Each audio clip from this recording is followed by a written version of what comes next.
రైతు వ్యవసాయం వదిలేసి ఇంకేదైనా పని చేసుకుంటాను వెళ్ళిపోతున్నాడు రా. సొంత ఊర్లో బతకనీయకుండా చేశారు కదరా.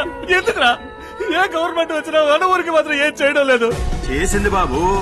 ఈ 15 ఏళ్లలో మన గవర్నమెంట్ 3 సార్లు మీ గ్రామానికి తారు రోడ్లు వేయించింది, 5 సార్లు మీ చెరువులకు పూడికి తీయించింది, ఆసుపత్రి కట్టించింది, హై స్కూల్ కట్టించింది, నీళ్ళ ట్యాంక్ కట్టించింది. అది మాత్రమే కాదు, ఉచిత గృహాల పథకంలో 250 ఇళ్లు కూడా కట్టించింది.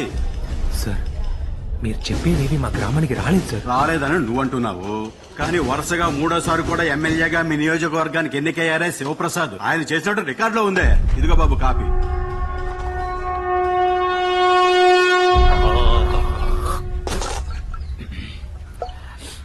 ఏరా, ఆ సుబ్రహ్మణ్యపురం గ్రామం మన జిల్లాలోకే వస్తుందా? అవునండి అయ్యగారు.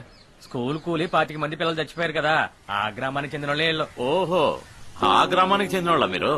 అరే, ఎలక్షన్ ముందు చచ్చుంటే తలకి 25,000 ఇచ్చి ఓట్లు కొట్టి